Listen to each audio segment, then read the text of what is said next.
Hi guys, तो जिन लोगों का एग्ज़ाम है अभी, मेंस का एग्ज़ाम शुरू होने वाला है, उनको बेस्ट ऑफ लक।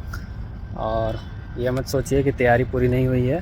तैयारी कभी भी पूरी नहीं होती है। हम लोगों का सिलेक्शन हो गया था, फिर भी हम लोग को कभी ऐसा नहीं लगा कि हम लोग का तैयारी कंप्लीट हो चुका है। लेकिन और डर भी सबको लगता ही है। जिनकी तैयारी होती है उनको डर लगना स्वाभाविक है। तो डरिए मत, एग्ज़ाम को आराम से जैसे सट मारते हैं उसी तरह एकदम चिल मोड में लेके आइए। आप अगर हड़बड़ा गए तो फिर आपका एग्ज़ाम गड़बड़ा जाएगा। तो एग्ज़ाम में आपको आराम से चिल होकर के एग्ज़ाम देना है, एकदम शांत दिमाग से देना है। नहीं तो सिली मिस्टेक वगैरह बहुत सारा बढ़ जाता है। और जो नए जो लोग हैं जिनका मेंस नहीं है या प्री थोड़ा सा छूट गया कुछ नंबर से, तो आप मान लीजिए कि आपकी तैयारी नहीं थी, क्योंकि इतनी वैकेंसी आने के बाद 3 लाख बच्चों के सेलेक्ट होने के बाद भी अगर आप प्री पास नहीं कर पा रहे हैं तो इसका मतलब है कि आप में के तैयारी में कमी है। और इसको आप मान लीजिए, जब तक जितना जल्दी मानेंगे उतना अच्छा रहेगा। तो इस बात को मान लीजिए और तैयारी में लग जाइए वापस से, अगर अभी तक नहीं लगे हैं तो। क्योंकि नेक्स्ट सीजीएल भी कुछ मंथ में आने वाला है, सीजीएल 2023, तो उसके लिए तैयारी कीजिए। और जितना देर करेंगे उतना आपका लॉस होता जाएगा। और जो लोग इंग्लिश में वीक हैं, जिनका थोड़ा डाउट था कि क्लोज टेस्ट वगैरह नहीं हो पाते हैं, ऐसे तो बहुत सारा था, लेकिन क्लोज टेस्ट के लिए बहुत कोई पूछ रहे हैं कि क्लोज टेस्ट या पैसेज अंडरस्टैंडिंग वगैरह सब डेवलप नहीं हो पा रही है, न्यूज़पेपर पढ़ना चाहिए, प्रैक्टिस कहाँ से करें।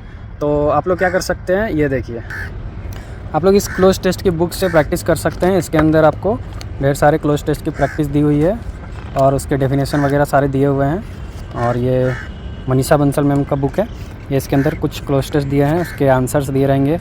ये रहा क्लोज टेस्ट, उसके बाद उसके आंसर दिए रहेंगे और उस आंसर के डेफिनेशन के साथ साथ कुछ वर्ड जिनके आपको मीनिंग पता होना चाहिए इस क्लोज टेस्ट से रिलेटेड।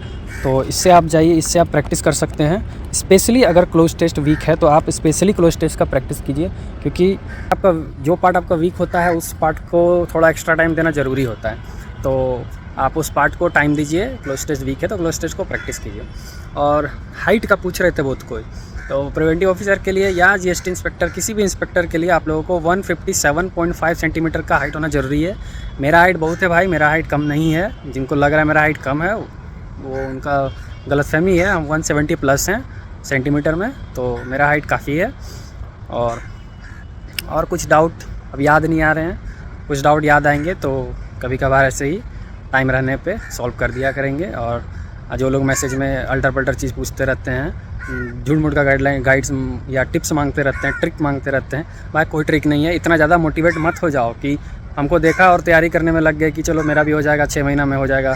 टाइम लगता है, हर चीज़ को टाइम लगता है। थोड़ा पढ़ाई लिखाई करने में ध्यान दो, पहले अपना स्टडी टाइम बढ़ाओ। कोई हलवा नहीं है एसएससी सीजीएल।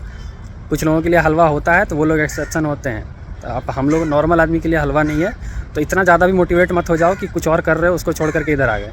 तो पहले देख लो तुमसे हो पाएगा या नहीं, क्योंकि ये कुछ दिन का चीज़ नहीं है। आपको कुछ साल मेहनत करना पड़ेगा और अच्छे से मेहनत करना पड़ेगा। फांकी मारने से काम नहीं चलता है। तो जिनका मेंस है उनको ऑल द बेस्ट, और जिनका मेंस प्री नहीं निकला है वो तैयारी कीजिए। कोई शॉर्टकट, कोई ट्रिक्स नहीं है इस तैयारी की दुनिया में। आपको मेहनत करना होगा तभी आप जॉब ले पाएंगे। कितने ऐसे लोग हैं, मेरे कितने दोस्त हैं जो हमसे ज़्यादा अच्छा तैयारी किए हैं, लेकिन बाय कुछ ना कुछ मिस्टेक में उनका नहीं हो पाया अभी तक। तो आपका लड़ाई उनसे है, तो थोड़ा मोड़ा पढ़ाई से काम नहीं चलेगा। तो अगर तैयारी कर रहे हैं तो जम के कीजिए और वरना छोड़ दीजिए, ठीक है। और कुछ पूछना हो तो पूछ लीजिएगा। Bye bye.